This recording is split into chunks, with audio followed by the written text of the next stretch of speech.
Only approved treatment for U.S. patients with type 1 diabetes has been insulin injections.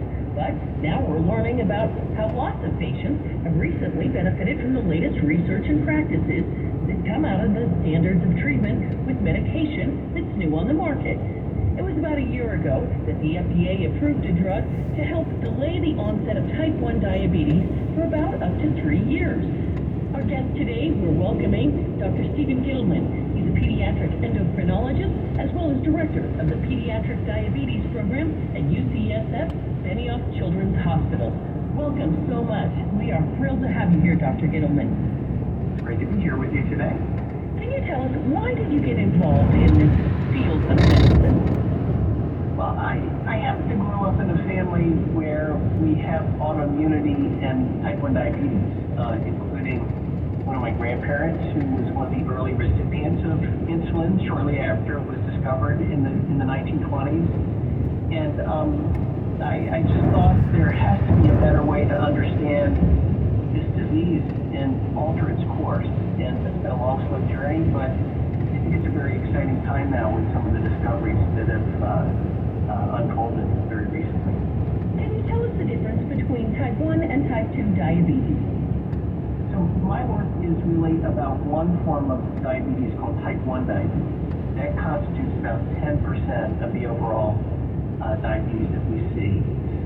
And this is the form that results from the immune system mistakenly attacking the insulin-producing beta cells in the pancreas.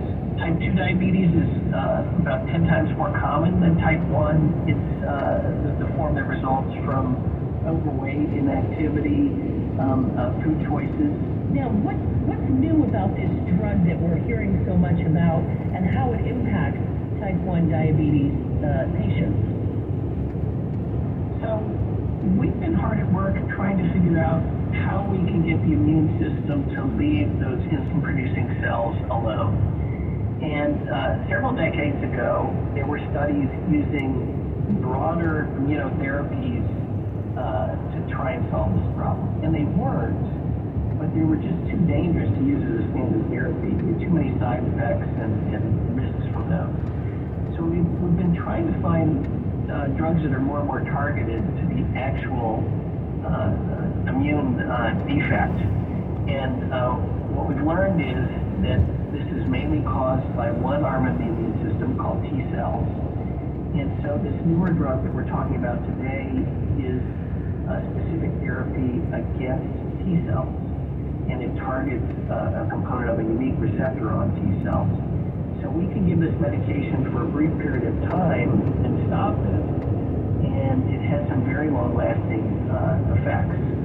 So it's safer and quite effective than some of those original drugs that were tried. What does this mean for treatment, and how does it differ from insulin? So as we think about how we might alter the course of type 1 diabetes, I think we've really defined three different stages of opportunity where we can step in. And we could come in early, try and identify people at risk, and prevent them from getting disease. We can come in shortly after diagnosis, when there's still some of these cells remaining, and try and preserve them. Or we can come in for people who have had long-standing type 1 diabetes and try and replace the missing beta cells. So there's great work in all three of those different phases of disease. The excitement with this drug is that we've learned how to screen and predict who might get